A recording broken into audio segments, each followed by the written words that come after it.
estamos en esta quinta entrega del programa, no lo puedo creer, de este ciclo de entrevistas que estamos haciendo acá por Oíd Mortales. En este caso estoy con una invitada muy especial, Micaela Blanco Minoli. ¿Cómo estás, Micaela? Hola Valentina, muchas gracias por la invitación.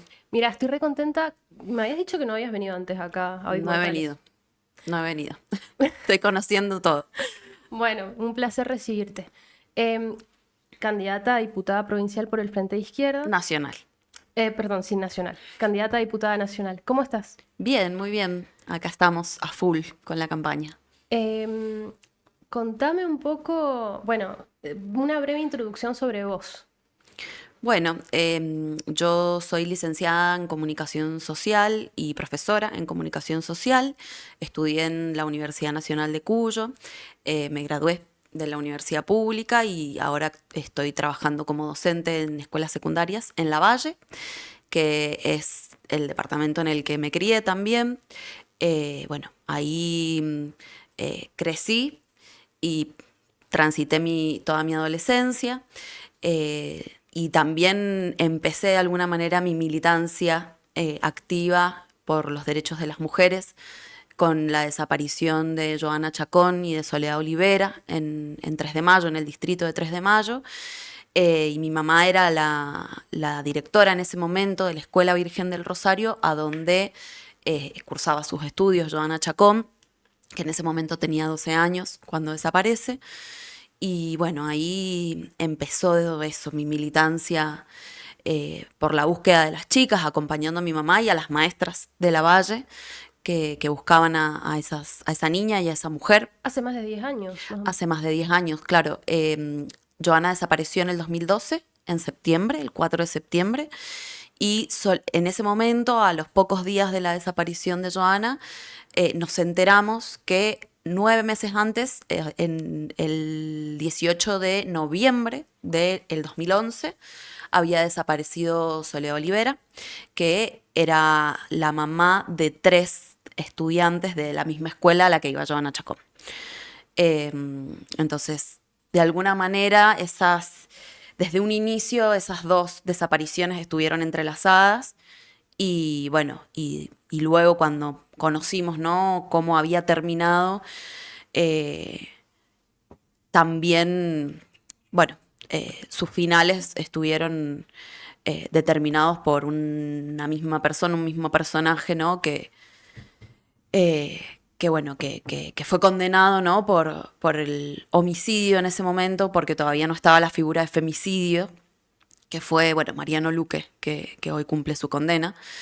Pero bueno, donde las maestras de la Valle nos abrieron, creo yo, los ojos a miles y miles de personas, adolescentes, como en mi caso, que yo tenía 16 años en ese momento, 17, y también, bueno, muchas mujeres, niños, niñas, trabajadores, trabajadoras, que, que no podíamos entender en ese momento cómo podía pasar algo así en un pueblo como Lavalle y en cualquier lugar del mundo. Y bueno, nada, después, cuando ingresé a la universidad, también fui entendiendo un poco más, ¿no?, de qué se trataba esta desigualdad que hay, ¿no?, entre las mujeres, entre los varones, que tiene una raíz muy profunda, ¿no? La violencia de género tiene una raíz muy profunda en esta desigualdad. Y, y que bueno, el machismo, digamos, no es algo natural, sino que es necesario, digamos, combatirlo. Y así también, bueno, empecé mi militancia en Pan y Rosas, que es una agrupación de mujeres y diversidades del PTS, impulsada por el PTS. Y también donde en la universidad impulsamos la Comisión de Mujeres en ese momento, para que todas las compañeras que fuesen independientes o de agrupaciones políticas también pudiesen organizarse, pudiéramos organizarnos para marchar para el primer 3 de junio en el año 2015.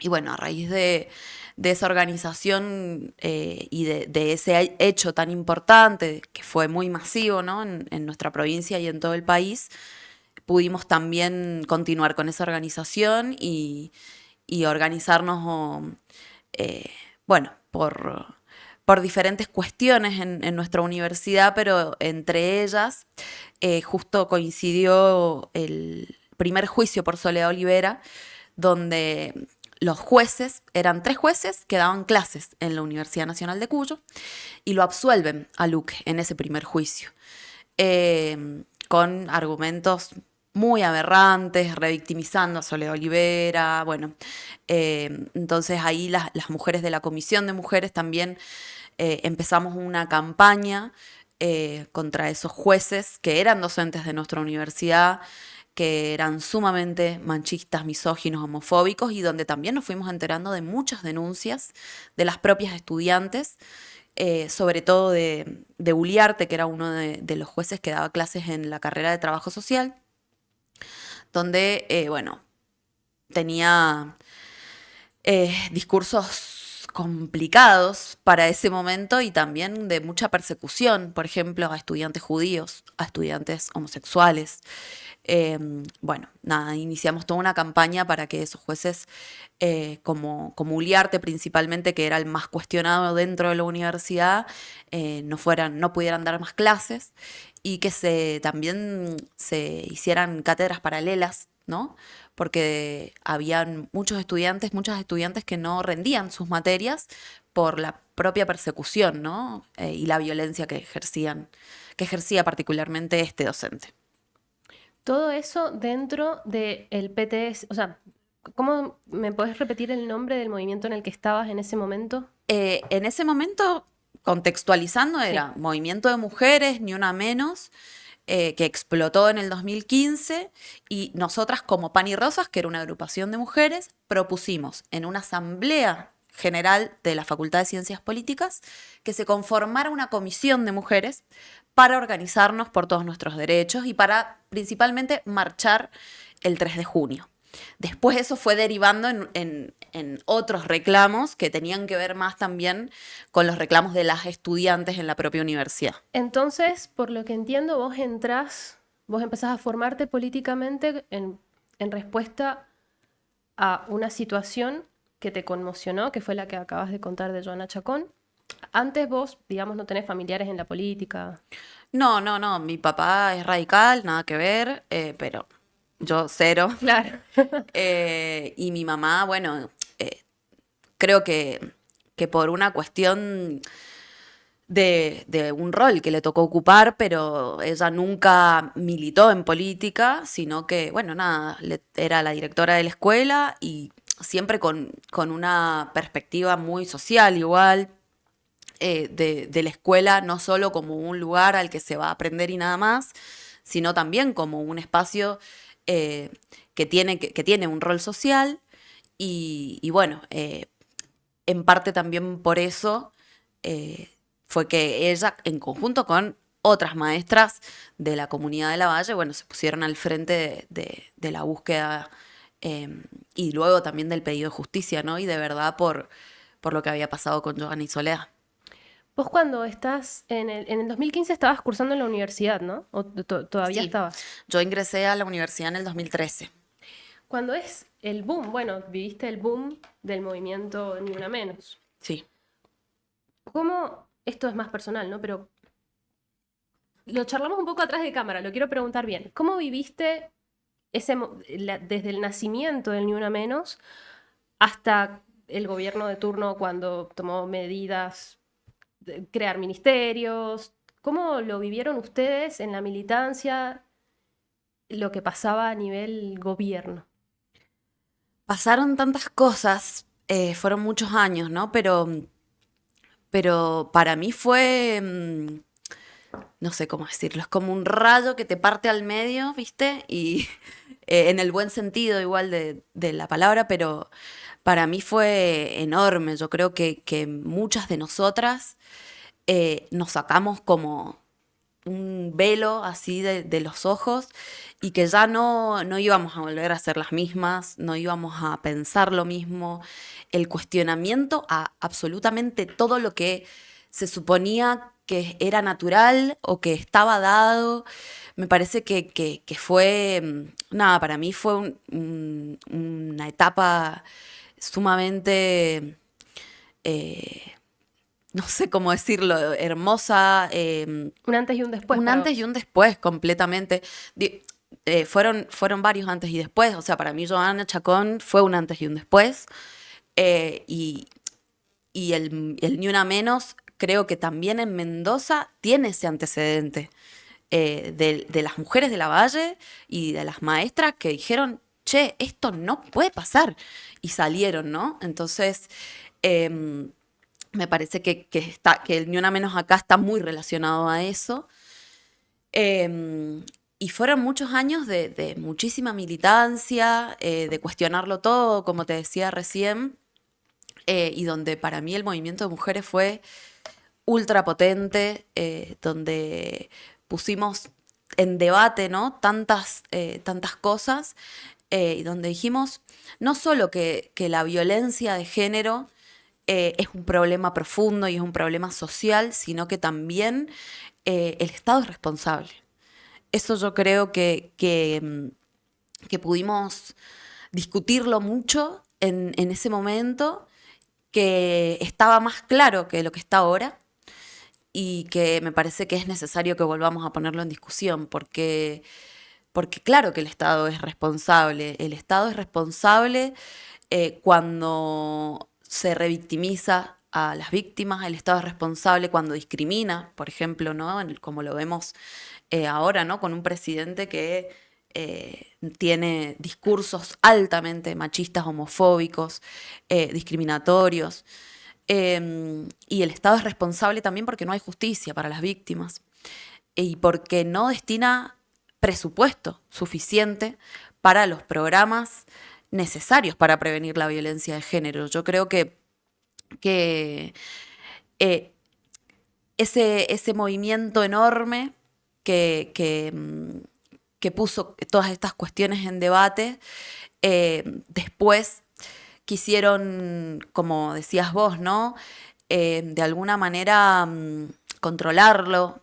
Nos dijeron que las mujeres nos habíamos pasado 3 pueblos, que teníamos que moderarnos, porque entonces, gracias o producto de toda nuestra potencia, es que había una reacción, ¿no? Patriarcal, machista, y que por eso en parte gana Milei. Bueno, la verdad me parece algo que no se puede permitir. O sea, no puedo creer que alguien se anime o se haya animado a decir semejante barbaridad cuando sabemos que lo único que le abrió paso a la derecha es justamente decirnos que nos moderemos. ¿Fue Mengolini la que dijo lo de los 3 pueblos? ¿Quién fue?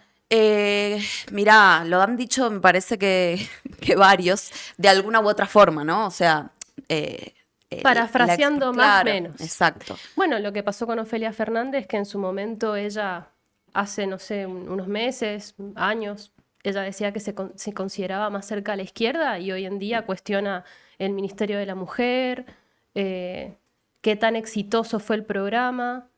Es como que veo, esto no es a nivel provincial, ¿no? A nivel nacional, un montón de gente que en su momento se resubió al movimiento, ahora, bueno, bajándose, ¿viste? En pos de hacer como una autocrítica, viste que se les pidió, o sea, al peronismo, por ejemplo, se le pidió mucha autocrítica. Es como que ahora se van bajando y dicen, no, bueno, che, no estuvo tan bien lo que hicimos, bla, bla, intentando cumplir lo que se les pide a nivel social, pero en cierto punto creo que incluso las personas que no estaban tan de acuerdo con ciertas medidas del gobierno en ese momento, de cómo aplicaban en pos de proteger a las minorías, de ayudar, de reinsertar, etcétera. Ciertas medidas cuestionadas, ¿no? Creo que incluso esas personas se sienten decepcionadas porque es como, no sé, a mí me pasa, por ejemplo. Yo la veo a Ofelia y digo, pará, en su momento te quisiste volver referente de un movimiento y ahora lo cuestionás queriendo bajándole el valor a un montón de personas que trabajaron atrás. Y eso que yo ¿me entendés? Yo soy crítica de eso, o sea, incluso yo que por ahí no rebanco todo, me siento como decepcionada. Lo que pasa es que, bueno, son muchas cosas. Yo creo que en primer lugar le falta mucha autocrítica. Ayer o antes de ayer, Ofelia Fernández salió también a decir que todo bien, pero que qué había hecho la izquierda O sea, como en qué había aportado la izquierda en todo este tiempo. Y no sé, ¿vos dónde estuviste todo este tiempo? Haciendo streaming. ¿Dónde estuvo el peronismo todo este tiempo? Este año y medio donde todos los miércoles les pegan a los jubilados, los reprimen. ¿Dónde estuviste? Ahí estuvo Miriam Bregman, ahí estuvo Nicolás del Caño, Cristian Castillo, recibiendo también esos golpes, los gases. Entonces, me parece que falta muchísima autocrítica. Está bien que den explicaciones porque fueron gobierno y porque fue un gobierno desastroso, eh, porque terminó con, o sea, primero porque prometió un montón de cuestiones, ¿no? Que iba a llenar la heladera, que íbamos a poder comer asado, un montón de cosas, y después termina con más de la mitad de los niños o por debajo de la línea de pobreza, con una inflación insoportable. Bueno, ni hablar de la renegociación y el pago de la deuda con el Fondo Monetario. Ahora se viene también un Congreso que va a estar complicado y hay que discutir eso también. ¿Qué van a votar esos diputados y senadores que están en las listas de toda esta gente que dice que es opositora a mi ley? ¿Qué van a votar? ¿Van a votar a favor del acuerdo con el FMI? Yo quiero que lo firmen. Quiero que digan, no, voy a votar en contra, te lo firmo ahora. Porque después tenés gente como Itai Hackman, por ejemplo, que es de Patria Grande, eh, que hizo campaña diciendo una cosa y después renunció a la comisión donde se daba el dictamen para el acuerdo con el fondo, para que ese acuerdo saliera. Ese acuerdo salió gracias a que él renunció a esa comisión. Y Tai Hackman del justicialismo, ¿no? Claro, es de Patria Grande. Patria Él Grande. también.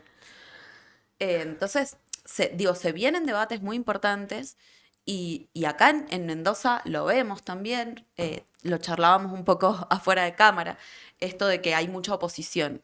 Bueno, no sé, o sea, ellos dicen que son oposición, ahora yo no les creo nada, o sea, es toda gente que se acomoda al poder de turno, dice en campaña que va a hacer una cosa y después llega a la legislatura o al Congreso y hacen cualquier otra cosa. Votan a favor de sus propios intereses, de los propios intereses de los empresarios para los que gobiernan o para los que han gobernado todos estos años.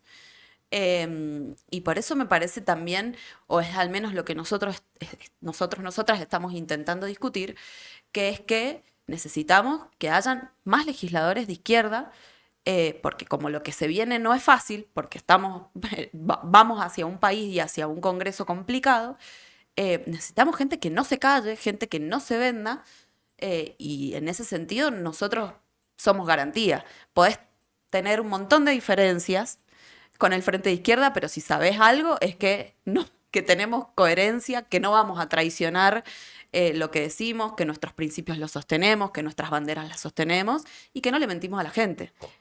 ¿Sabés qué?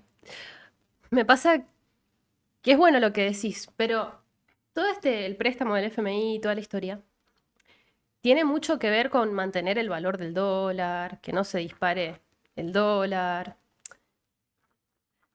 Hay mucho miedo de que no se gane, que Milei, la Libertad Avanza no gane la mayoría en el Congreso, porque el préstamo depende, no sé si leíste bien las cláusulas, depende de que Milei gane las elecciones. Suponiendo que no gana, entradas a la Cámara de Legisladores. ¿Qué propuestas, tal vez no es lo que más fuerte, digamos, te voy a preguntar de lo que vos manejás, pero qué hacemos con la economía, ¿me entendés? O sea, está bien, ponele que no sé, la Libertad Avanza pierde. ¿Qué va a pasar con el dólar? ¿Qué pasa con la gente? O sea, ¿cuál es la propuesta de la izquierda a nivel como económico?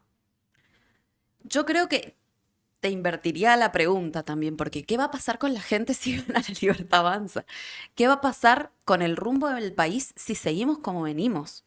A mí me parece catastrófico. O sea, lo que estamos viviendo, la situación de los jubilados y de las jubiladas, la situación de la salud, de los trabajadores y trabajadoras que hoy están cobrando sueldos miserables porque tienen los salarios completamente pisados, también en complicidad con las centrales sindicales. Eso digamos, son parte de los que han ayudado a gobernar a Milei.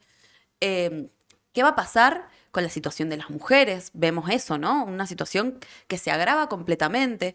¿Qué va a pasar? El acuerdo con el Fondo Monetario y ahora con el Tesoro de Estados Unidos, una de las condiciones es la entrega de nuestros recursos, completamente.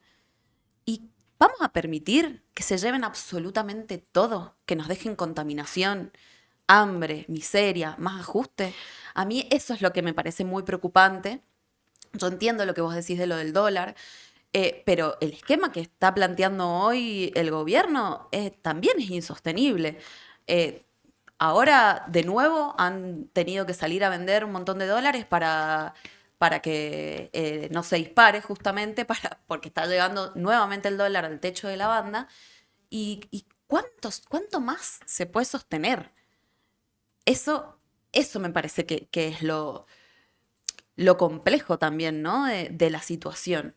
Yo creo que eso, hay que invertir completamente las prioridades, que los dólares o que los recursos de nuestro país tienen que ser para las necesidades sociales, empezando por las jubilaciones, que no puede ser que nuestros jubilados, nuestras jubiladas tengan haberes de 330.000 pesos, 350 con el bono. Es realmente desesperante para esas familias, para personas que trabajaron toda su vida, que dejaron toda la vida laburando y hoy cobran eso. Ni hablar de las personas con discapacidad, ni hablar de la educación, de la situación que está atravesando la educación. Bueno, trabajadores, trabajadoras, como te decía recién. Creo que toda esa plata tiene que ir para las necesidades sociales, que no puede ser más para los especuladores, porque aparte no solo tiene que ver con la deuda con el fondo, sino con todas y cada una de las medidas que este gobierno y los anteriores también han votado para favorecer a los grandes empresarios, a los millonarios de este país, como por ejemplo el blanqueo, que además está asociado a, de alguna manera, legalizar el narcotráfico, que ahora también está en debate en nuestro país, con toda la causa de Spert, ¿no? Son muchísimas cosas. Bueno, lo que hizo ahora también para poder tener reserva en el Banco Central, ¿no? De la baja de las retenciones a las exportadoras. ¿Cuántos exportaron? ¿Cuántos vendieron? 6, 7 grandes empresarios. ¿Y el resto? ¿Y los productores? Es un cuento. Es completamente un cuento. Y todo eso que se logró juntar gracias en 2 días, gracias a ese beneficio, para los empresarios, ya está, se fue de nuevo para poder sostener el dólar. Entonces, realmente es insostenible. Pasa, Mica, que yo siento que el argentino tiene una marca emocional muy fuerte con el tema dólar e inflación. Lo hablo con amigos. Es como un trauma, como que te tocan un nervio ¿viste cuando te pegás en el codo y te llega hasta acá y hasta la pierna? Y es como un nervio, una fibra íntima que literal te hace el argentino vota mucho con el bolsillo. Así lo votaron a Milei, porque prometió que íbamos a tener salarios en dólares. Pasa es que en realidad, ¿sabes lo que creo que pasó? Esto es a título personal. La gente se traumó mucho con la inflación que teníamos en su momento, en 2023 con Sergio Massa. ¿Sí? Era realmente traumático ir todos los días a comprar y que te variara el precio de las cosas, no tener stock de aceite, de azúcar, de cosas básicas. Y a Milei se le dio un voto de fe.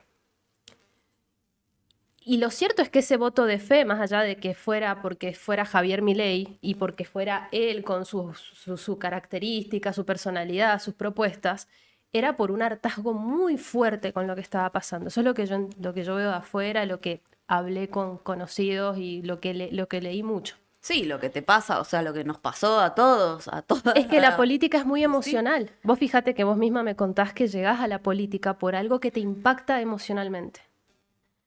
Entonces, ¿qué pasa? Yo creo que muchas cosas de las que decís las vemos todos y por sentido común. Es obvio, nadie puede vivir con 350.000 pesos. Nadie. Pasa es que mucha gente realmente dio y todavía sostiene ese voto de confianza, de todavía te estoy dando el changüí de la confianza para que arregles este país y este es un ajuste necesario porque algo que no se le puede discutir a Javier Milei es que fue bastante honesto con la parte del ajuste, que dijo que no iba a haber plata y que se iba, ya como que te preparó, yo creo Sí, que pero dijo que iba a ajustar a la casta. sí, ¿Y a quién, a qué casta ajustó? A nadie. Primero, o sea, su gobierno está completamente repleto de personajes de la casta, Patricia Bullrich, empezando, ¿no? Petri, ni hablar, Petri. Petri es candidato a diputado nacional hoy por La Libertad Avanza, es ministro, pero ese tipo fue candidato de Cristina Kirchner y de Julio Cobos, de la Concertación, junto con Félix. O sea, antes eran amigos, ahora se supone que son oposición. Pero después pasó por todos los gobiernos, Petri. Félix, Emir Félix, actual candidato por el También, PJ. sí, por Fuerza Patria. Eh, entonces, eso, este gobierno llegó diciendo que iba a ajustar a la casta y lo único que hizo fue, está bien, vos decís, hay gente que todavía lo sostiene, que no, que cree que no mintió o que en algunas cosas dijo, bueno, está bien, pero todas las medidas que han tomado han sido a favor de los millonarios. Todas. Pero vos, Mica, ¿te acordás que parte de la campaña y el discurso que va haciendo Milei a lo largo de los años desde que él empieza como panelista en programas de televisión? Esto me gusta como analizarlo juntas. Pero vos te acordás que él decía, yo soy economista, yo hago crecer empresas, o sea, lo que fue cautivante de él fue decir, che, Puedo hacer crecer a un país sin recursos, sin plata, dijo. claro, pero vos nota esto, Permíteme dudar. lo que gustaba de él Y era a las que, pruebas me remito, perdón. no, está bien, está bien.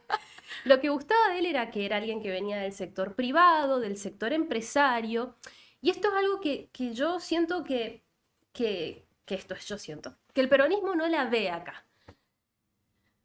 Es verdad que siempre se habla de la clase trabajadora dentro del peronismo, también en la izquierda, pero la clase trabajadora cambió un montón. No es la de la época de Perón de hace 50 años, donde vos podías aspirar a entrar a trabajar en relación de dependencia en una empresa y después vos hacías tus aportes jubilatorios, sindicales, y esa era la aspiración, la casita, la familia, las vacaciones a Mar del Plata.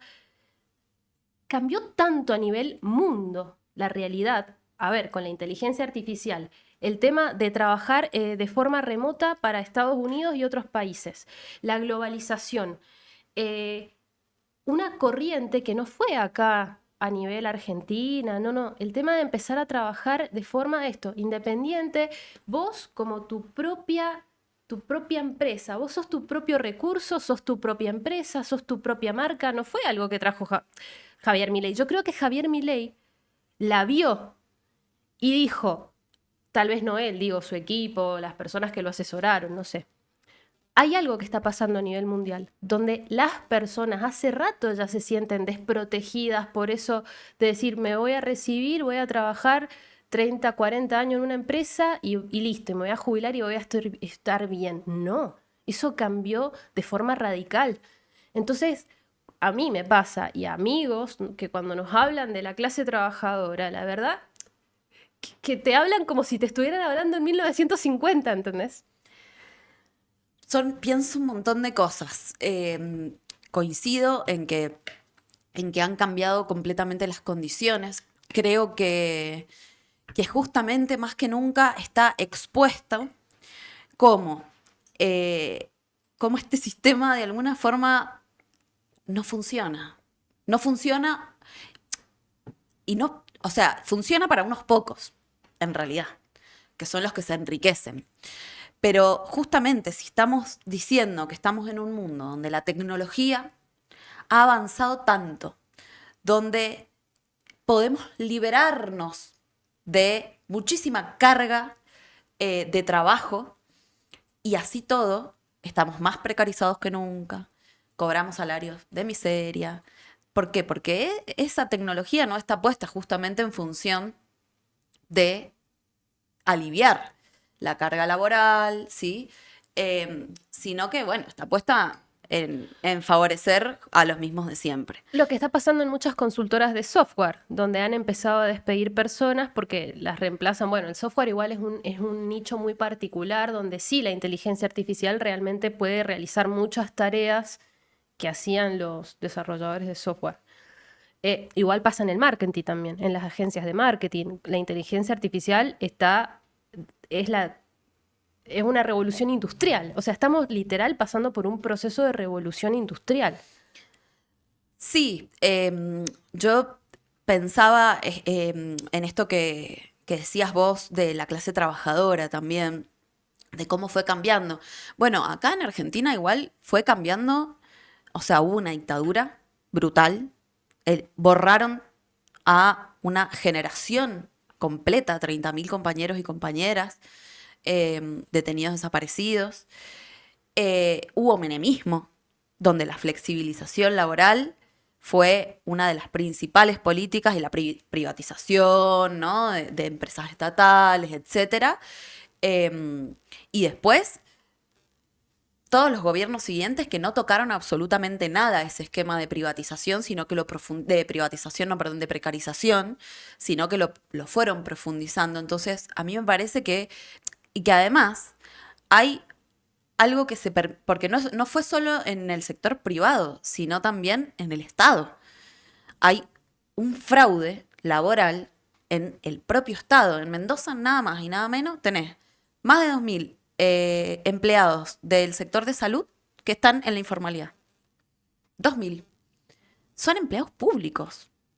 Deberían estar en planta permanente. Y ahora Cornejo reformando el estatuto, gracias a los votos también de los legisladores en la legislatura, para legalizar de alguna forma esa precarización o esa informalidad. Yo te pregunto algo, porque lo hablé con Difonso también y le pregunté a él. ¿Vos crees que realmente Cornejo ha sido tan autónomo para tomar decisiones o ha respondido a intereses empresariales de la provincia o, no sé, nacionales? Por supuesto que ha respondido a intereses empresariales. Cornejo es un peón de las mineras, un peón de San Jorge. Y así, lo mismo con Milei.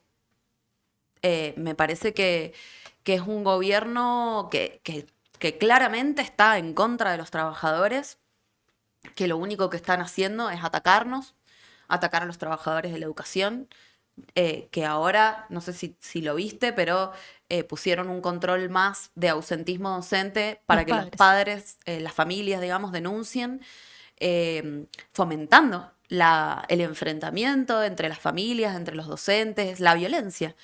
Eso es una política de la violencia. Este gobierno tiene una política violenta hacia los trabajadores, hacia las trabajadoras, y eso además repercute también en la sociedad y en las familias. Es un gobierno autoritario, pero completamente. Yo creo que el autoritarismo tanto de Milei como de Cornejo no van más. Hay que decir basta y hay que enfrentarlos.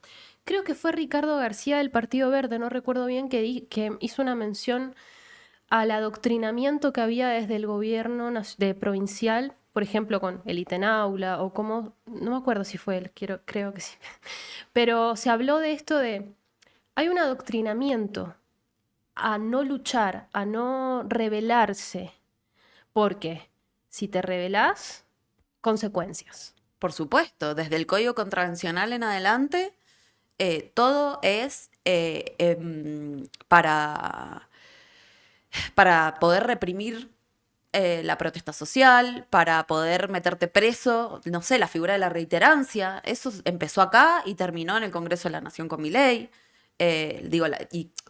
Fueron reformas represivas de Patricia Bullrich, que también votó Unión por la Patria. Entonces, es todo un camino que empieza con algo como un código contravencional hace varios años atrás, pero después que se va profundizando, que es con mayores ataques, a los trabajadores. Ahora el derecho a la protesta pareciera que no existe. Metieron presos a 3, ahora ya van 4 personas por defender el agua en nuestra provincia. ¿En qué cabeza cabe? Después de un movimiento enorme en 2019 que logró reconquistar la 7722 después del nefasto pacto que hicieron Suárez y Sagasti para derribar la ley que protege el agua Bueno, de nuestra provincia. en la calle, cuando me ha tocado hacer entrevistas para otro programa de este canal, en su momento me encontré con personas enojadas con Sagasti por esto mismo. Gente que decía, la apoyaba, pero la verdad que después de que se unió a Suárez, digamos como que le soltaron la mano y se sintieron decepcionados por el peronismo.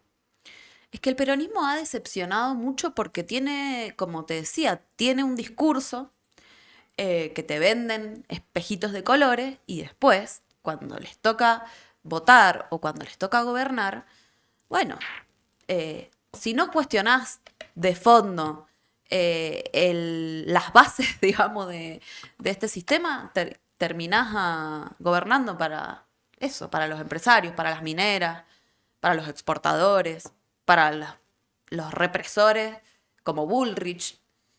Es así. Y lamentablemente es lo que hizo también que ganara un personaje como Milei. ¿Qué pensás vos del mendocino, de Mendoza? Porque según las encuestas, em, claramente ya Cornejo medio que va de salida. No solamente como gobernador, digo, como figura fuerte de la política, incluso él mismo, yo creo que se está dando un paso al costado para abrir paso a nuevos dirigentes. ¿Vos Em, decís? yo lo veo, yo lo noto bastante relajado ahora. Tal vez está tomando una pausa. Vos no lo ves relajado.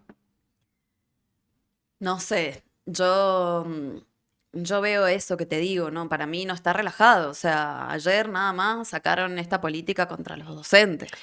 Entonces, o sea, me parece que cuando vos los ves relajados, eh, están conspirando en contra nuestra. Sí, Y lo mismo con los falsos opositores. Cuando vos los ves que se pintan de opositores, lo que están haciendo es negociando a nuestras espaldas por algún voto, cargo o lo que sea. Que es lo que nosotros venimos también denunciando, por ejemplo, del Partido Verde. El Partido Verde que dice que son los primeros defensores del ambiente, pero en la legislatura le votaron el Código Minero a Cornejo.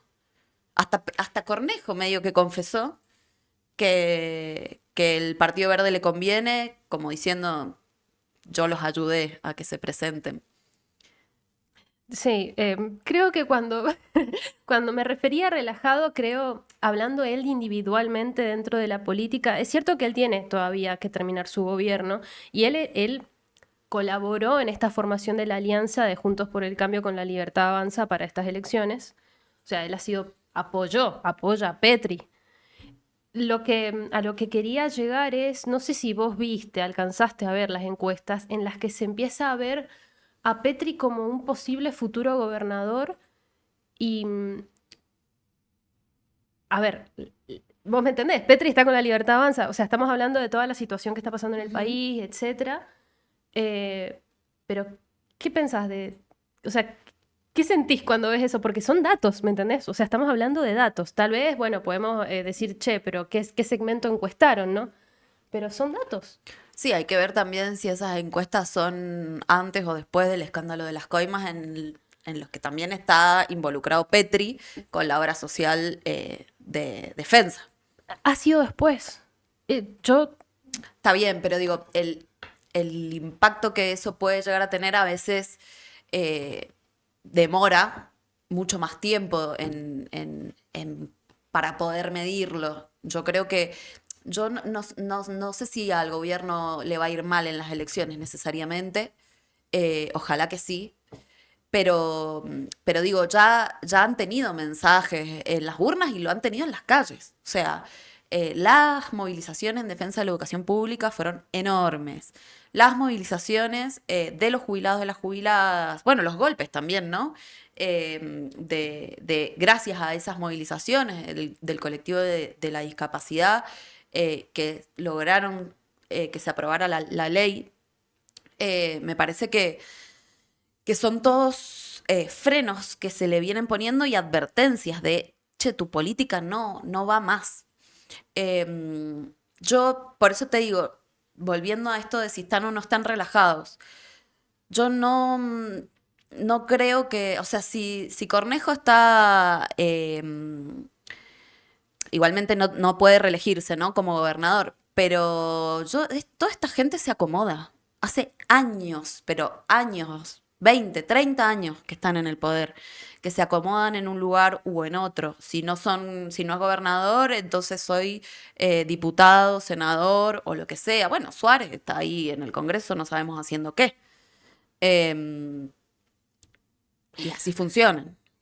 Sí, también pienso que cuando hablamos de esto, si es que los políticos son tan autónomos o en realidad responden a X, a otras personas o entidades. Creo que también lo que pasa, no sé si acá en Argentina, ¿no? Pero es que la política y los sectores privados ajenos están muy ligados, ¿me entiendes? Entonces de repente tal vez, creo que esto lo hablo con vos porque pienso que tal vez los ciudadanos cuestionamos a los políticos como, ¿viste la cara visible? Cornejo.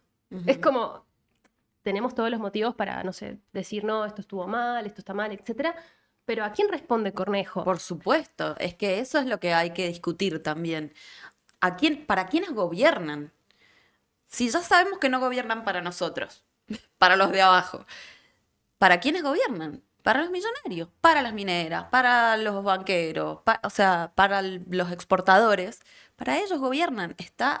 Y en el último tiempo ha quedado más que claro, con todos los beneficios que le ha dado Milei a los ricos, a los súper ricos de nuestro país, y a los especuladores, que también son los financistas de la deuda y demás. Algo que me gustó que en su momento dijo Ricardo García del Partido Verde. Pero algo que me gustó fue cuando hablamos del tema minería, está bien, vos me decís votaron a favor, pero bueno, cuando hablamos del tema minería, él me dijo, hay un tema, porque yo le dije, mirá, una de las cosas por las que, por ejemplo, Partido Libertario apoya que haya minería en Mendoza es por la creación de puestos de trabajo. Y él me dice, ¿sabes cuál es el problema? Que inicialmente cuando se te instala una empresa, una empresa de estas, se te crean muchos puestos de trabajo de mano de obra poco calificada, obreros que van, no sé, pican, abren, hacen, digamos, preparan todo el terreno eh, para la minería, pero después, cuando tienen que traerte los ingenieros especializados, la mano de obra calificada más cara, Son de otros lados. claro, no te contratan al argentino ingeniero salido de la UBA, la UTN, la UNC, no, te lo traen a un francés que trabaja en planta permanente con ellos. Y ahí es donde él me explica todo ese empleo que te lo Que hicieron te crecer. venden. Claro, chau, porque ya está, ya no necesitan la mano de obra de esos obreros, listo, chau, se acabó. Disminuye hasta que se van. Sí, aparte si vos ves los índices, por ejemplo, no sé, de San Juan, en relación a la cantidad de habitantes, comparando la cantidad de habitantes de Mendoza con la cantidad de habitantes de San Juan y el empleo registrado, San Juan digo porque es una de las provincias, además de más cercanas, que es como un ejemplo en minería, eh, no hay diferencias en relación al trabajo, a la cantidad de trabajo y además en relación a la pobreza.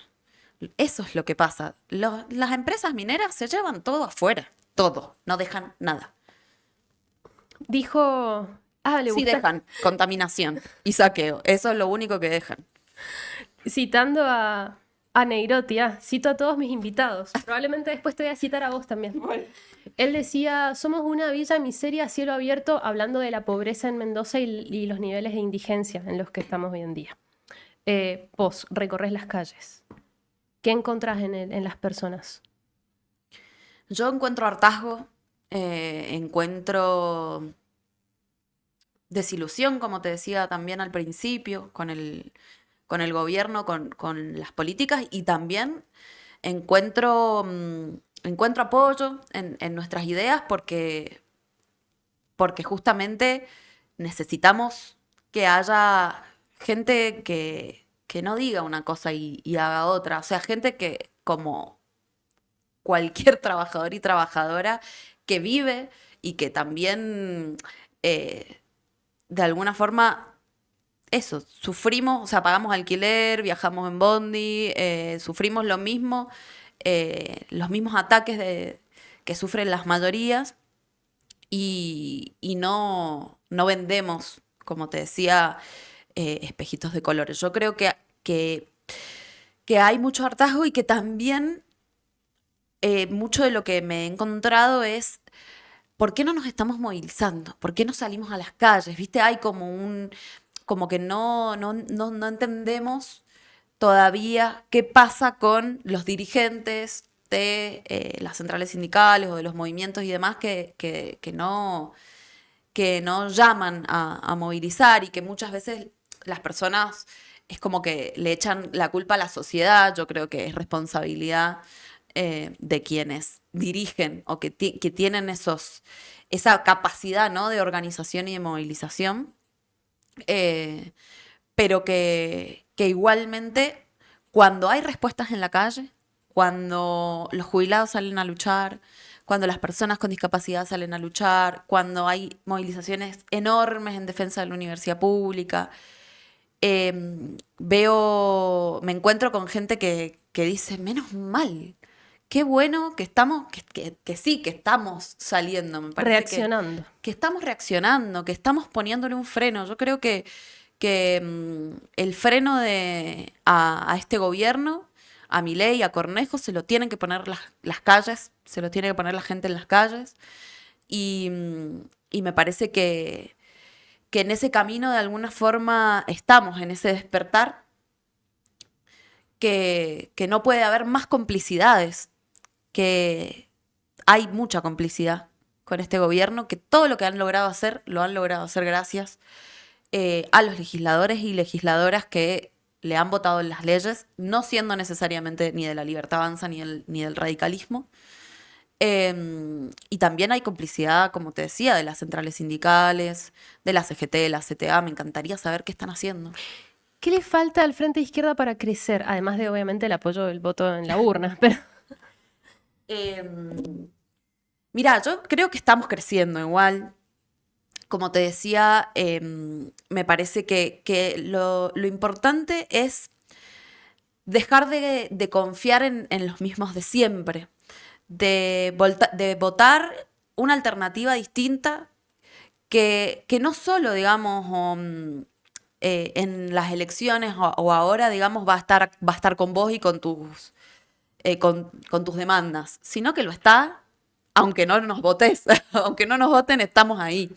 Estamos defendiendo a los compañeros y compañeras de la salud, de la educación, jubilados, bueno, la defensa, ¿no?, de la ciencia, etcétera.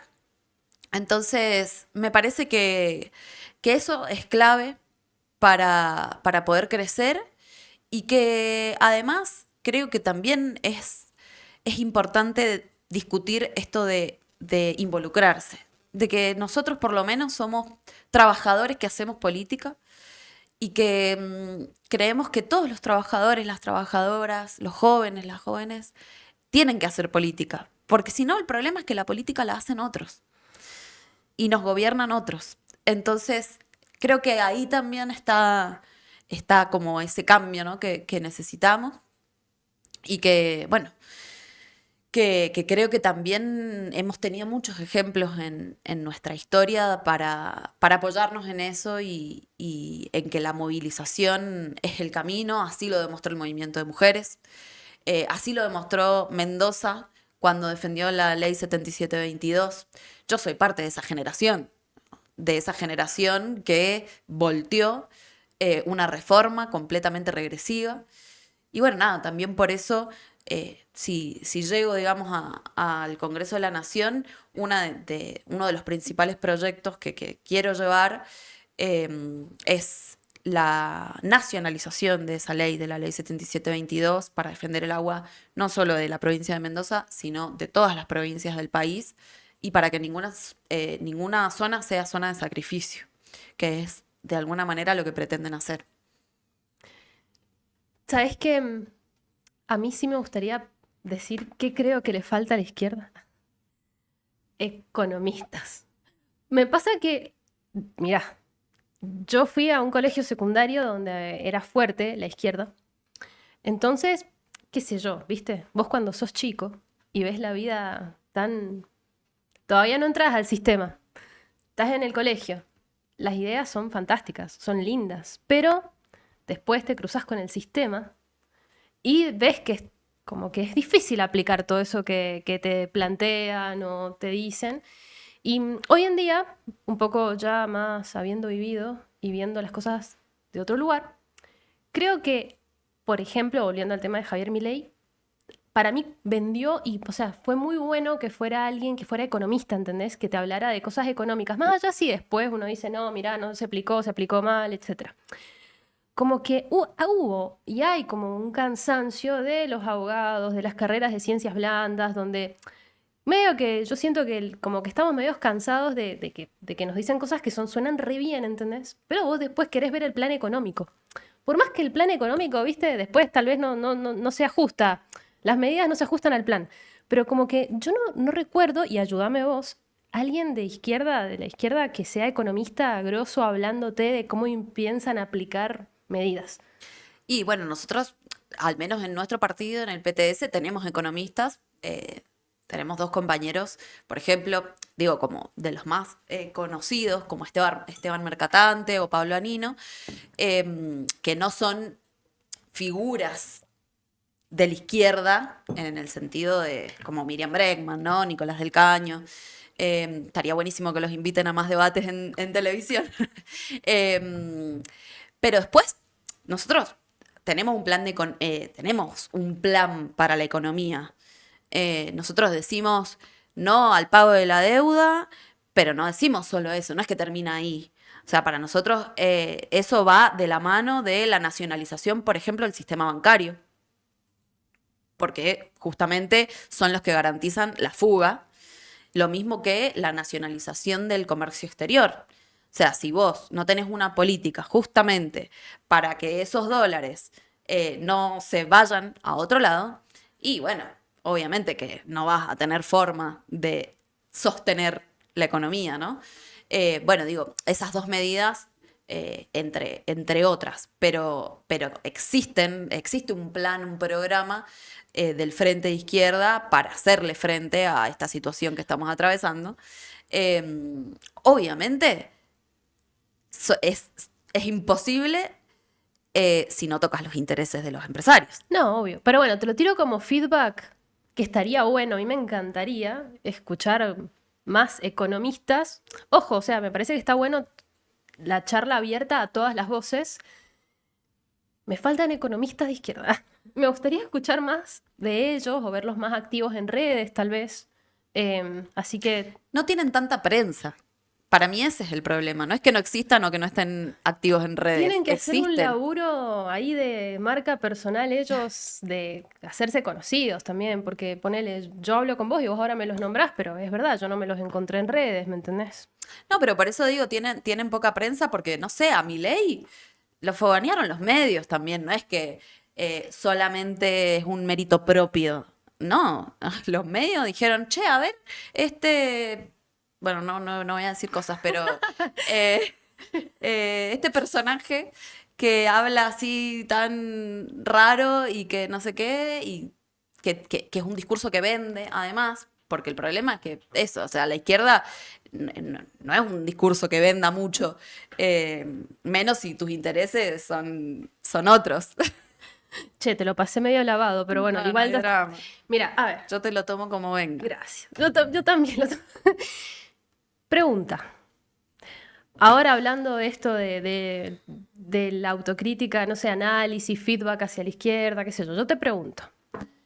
Ponele que yo, ciudadano, me encanta lo que me decís, pero yo veo que van y juran por Palestina y, no digo yo Valentina, digo ciudadano, que lo he escuchado mucho, ¿por qué hacen eso?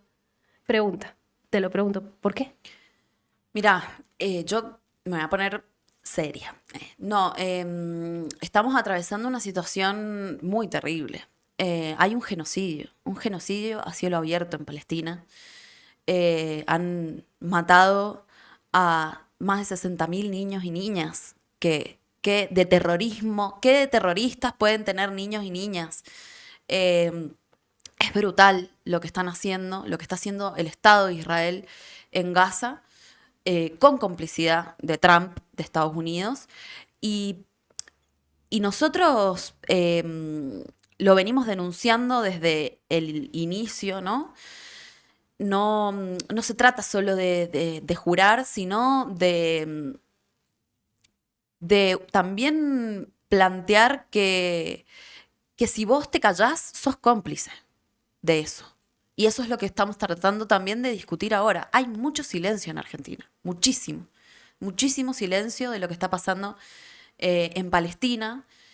Y nosotros fuimos de los primeros en salir a denunciarlo, pero si vos ves hoy, hasta Meloni en Italia, que es de derecha, está mandando al ejército para acompañar a la flotilla humanitaria que está intentando abrir un corredor internacional de ayuda humanitaria en Gaza por la situación terrible que están viviendo, porque no son solamente las bombas, sino también es el hambre, es la falta de cuestiones básicas como el agua. Hay una empresa que se llama Mekorot, que es Acá. israelí, que le cortó el suministro a los palestinos y a las palestinas del agua. Es una empresa, es la empresa estatal de agua, que es israelí y le corta el suministro de agua a los palestinos. Mecorot me suena que también ha estado Sí, vinculada a Mendoza. sí. Mekorot es una empresa que quiere hacer negocios con el agua de Mendoza, a la que le abrió paso ¿quién? Cornejo. Entonces, digo, está todo ligado. Nosotros no podemos hacer silencio. Porque si haces silencio, sos cómplice. Sos cómplice de un genocidio, sos cómplice de esas empresas que son genocidas, que están avalando el genocidio y que están teniendo políticas, además. Porque digo, el hambre y el corte del suministro de agua son políticas de guerra también. No cuenten con nosotros para eso. No.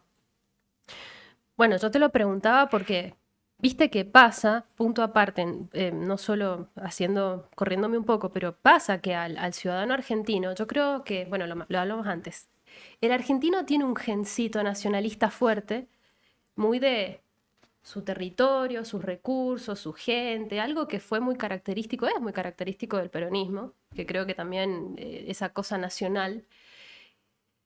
Entonces, ponele, vos lo ves a Milei, cuando hizo todo este, no se dice conversión al judaísmo, se dice de otra forma, que no me acuerdo el nombre. Pero incluso gente que apoyaba a Milei, digamos, le chocaba, porque es como que estás metiendo otra nación, otros intereses de vuelta. Hablando de los intereses nacionales, es como que es chocante. Entonces, claro, por ahí las personas no están. Yo creo que uno está tan en la vorágine de la realidad, de que no te alcanza el sueldo, de que estás corriendo detrás de los problemas del día a día y ves a un legislador jurando por Palestina y te genera el mismo rechazo de vuelta, sacando el tema genocidio. Digo, están mencionando otra nación, ¿entendés? Como que de repente genera el mismo rechazo que pasaba con Milei. Y bueno, hablándolo seriamente, como decís, en esto nos ponemos serios, sí, es terrible lo que está pasando. Es terrible y es completamente inhumano. Es que un genocidio se caracteriza por ser inhumano, o sea, centralmente es eso, o sea, es matanza y es tortura a miles y miles y miles de personas, pero yo creo que hay que, si nosotros hacemos el ejercicio de pensar, ¿qué hubiese pasado si nadie decía nada en el mundo cuando hubo un genocidio en Argentina? Eso hay que pensar. Nosotros vivimos un genocidio y hubo un montón de personas en todo el mundo que lo denunciaban, a pesar, ¿no?, de la complicidad de Estados Unidos también. O sea, o casualidad, siempre está Estados Unidos en el medio. Porque aparte fue un plan, ¿no?, en toda Latinoamérica. Entonces, me parece que no podemos pensar que nos salvamos solos. Nadie se salva solo. Y nosotros sufrimos un genocidio, sabemos bien de lo que se trata, entonces no podemos mirar para otro lado. Nuestra generación no puede mirar para otro lado. Mica, ¿vos no sentís que hubo un cambio de vuelta, no solo ahora en Argentina, a nivel global de ser un poco más individual, menos... A ver, te lo llevo a un caso que lo hablaba de vuelta con Difonso. Siempre cito a mis invitados. Tema narcotráfico. Vos vivís, por ejemplo, en un barriecito cualquiera de Guaymallén, a 2 cuadras, familias que comen gracias al narcotráfico. O sea, no digo vos, digo la situación, ¿no? Y no se habla de eso en ningún lado. O bebés que nacen con abstinencia a las drogas, que las enfermeras dicen, han declarado, convulsionan, los tienen, que es terrible, me imagino que debe ser terrible, no me ha pasado ver a un bebé convulsionando por abstinencia a las drogas porque la mamá se drogó hasta el último día del embarazo y le va a dar la teta seguramente y va a seguir drogándose. Nadie habla de eso. Y estamos hablando de nuestro país, de nuestra provincia, de nuestro departamento, ciudad. Lo que pasa es que es muy profundo, es muy profundo. Esta semana se ha hablado mucho del tema narcotráfico. Bueno, nada, porque de repente tenemos un legislador que está completamente ligado y que tiene causas y demás, ¿Quién? expert, al que nosotros desde el Frente de Izquierda, mi compañera Miriam Bregman, Nicolás del Caño, lo han denunciado ante la justicia, pero parece que la justicia solamente actúa cuando lee los diarios, ¿viste? O le estalla un quilombo en la cara. Em, pero son las propias leyes de este, o sea, vuelvo a lo mismo, son las propias políticas de este gobierno las que permiten el, el narcotráfico, las que permiten que los narcos laven guita. O sea, el blanqueo de capitales es eso también, es no investigar a quienes blanquean dólares, millones. No estamos hablando de $100, estamos hablando de millones. Entonces, creo que toda la cuestión represiva de Bullrich y qué sé yo, es para... sí, hay una cuestión de clase también. Es para enganchar a cualquiera que tenga, no sé, 1 gramo de marihuana. Y después, ¿qué pasa con los grandes? ¿Cómo se les puede escapar eh, los narcos que operan en la cara de la policía? O sea, es imposible que el narcotráfico exista sin connivencia policial. Es imposible. Difonso decía, el caso de Rosario, por ejemplo, que bueno, viste, estuvo muy mal, hoy en día tienen mucho más control policial, han bajado los números. Lo que él decía, por ejemplo, es que el error de Mendoza, bueno, además de un poco lo que vos mencionabas a nivel legislativo, todo eso, es que no están exponiendo, no están hablando públicamente, exponiendo este problema que tenemos, poniéndolo sobre la mesa y pidiendo ayuda a nivel nacional para combatirlo. Ese fue, por ejemplo, su conclusión. ¿Vos creés cuál es la tuya? Yo creo que, nada, que el gobierno tiene un discurso eh, muy, muy autoritario con los de abajo, y que además, nada, plantean, ¿no? Toda una lucha contra el narcotráfico y demás, pero que queda en algo que es discursivo. Yo no creo que más policía vaya a solucionar absolutamente nada. De hecho, es la política que ha tenido Cornejo. Hay más efectivos, más móviles, más no sé qué, y eso no se traduce en que haya... o sea, para mí hay que cuestionar de fondo que lo que hace que en los barrios también, como decías vos, avance el narcotráfico es el hambre, es la pobreza, es la desigualdad, porque hay poblaciones o barrios enteros muy expuestos a esas problemáticas. Entonces, me parece que ahí es donde hay que cuestionar más de fondo. Te hago una más porque me está gustando la charla, ya antes de cerrar. Escenario para ver opiniones.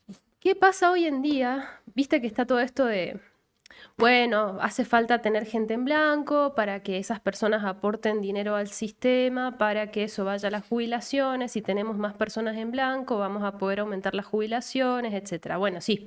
Suponiendo el escenario hermoso en el que de repente crece muchísimo el empleo en blanco, las jubilaciones se pueden aumentar. Viste que lo que uno aporta de aporte jubilatorio, si bien va a tu caja, en realidad eso se usa para pagar jubilaciones actuales y la proyección hoy en día es que nosotras, por ejemplo, vamos a terminar trabajando fácil hasta, no sé, hasta que nos toque Hasta partir que de nos este mundo. muramos. Claro. ¿Qué va a pasar con el proyecto, o sea, con el modelo, ¿entendés? Del trabajador que aportaba para su jubilación, que ya no sé, no vamos a tener jubilación, no va a existir. O sea, estamos aportando para algo que no vamos a nosotros percibir el día de mañana. Mira, justo ayer tuve un encuentro con jubilados, jubiladas de Juipen, que es una de las organizaciones que moviliza todos los miércoles. Y bueno, se discutía, fue más bien una charla, como una exposición que hicieron ellos, donde explicaban también, ¿viste?, cómo funciona el sistema previsional en nuestro país. Em, y yo creo varias cosas. Por un lado, no creo que es que hay del cielo va a caer que haya más trabajadores en la formalidad y por eso haya más aportes para sostener ese sistema, que es gran parte, ¿no? Gran parte de- del sistema o de cómo se sostiene el sistema es por los aportes que hacemos los trabajadores que estamos registrados.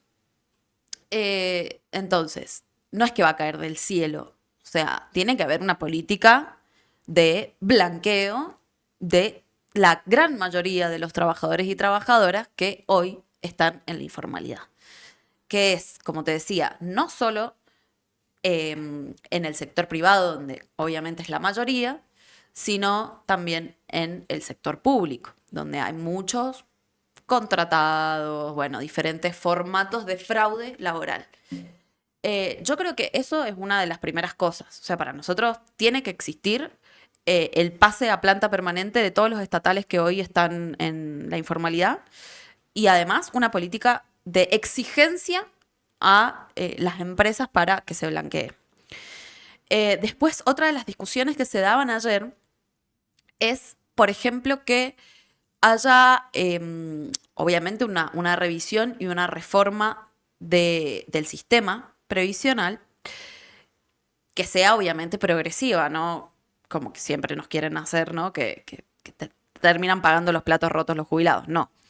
Y una de las discusiones que se planteaba, o una de las posibles salidas en realidad, era que exista un impuesto a las grandes fortunas que vaya a la caja de las jubilaciones.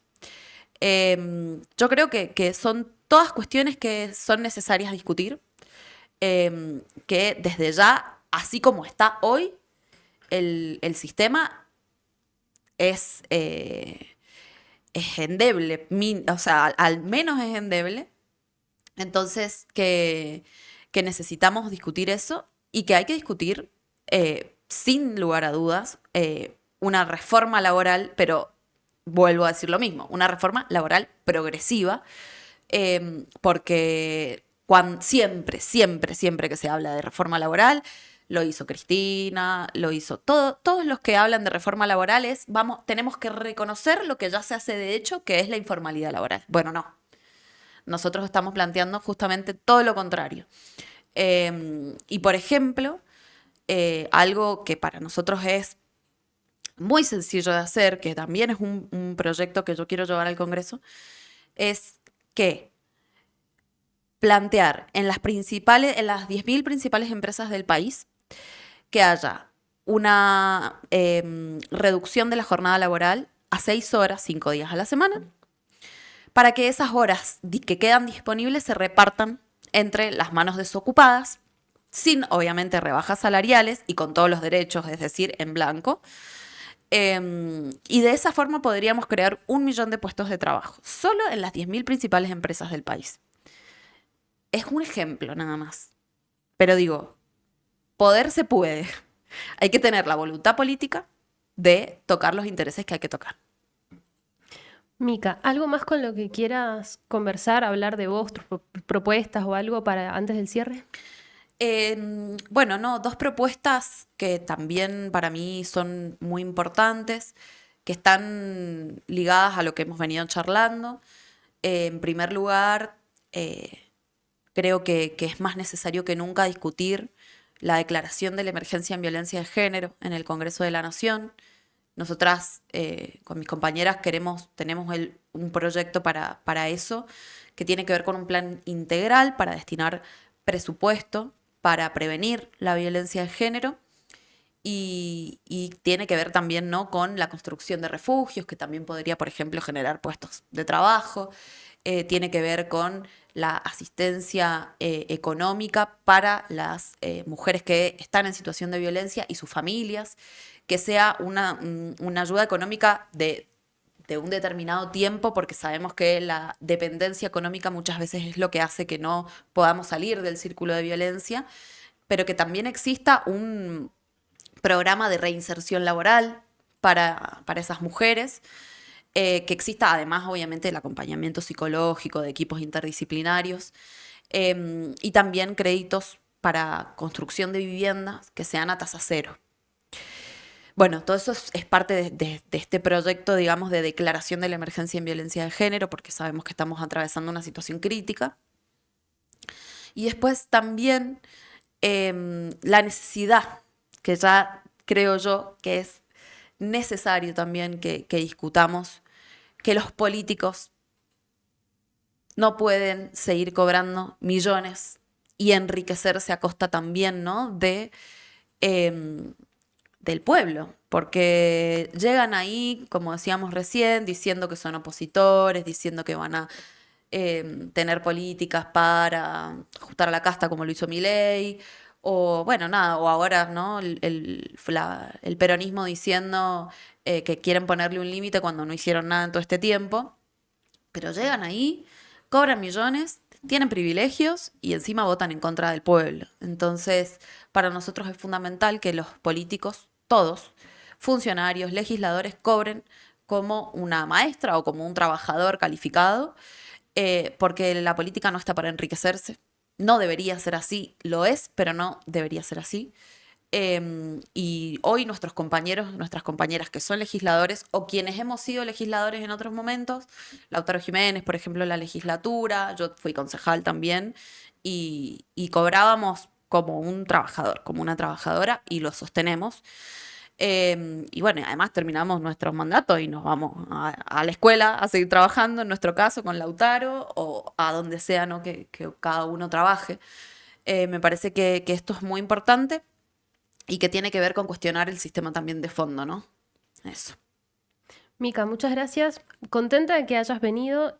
Las puertas abiertas cuando quieras venir a este programa o a Inmortales. ¿Algún compañero economista también?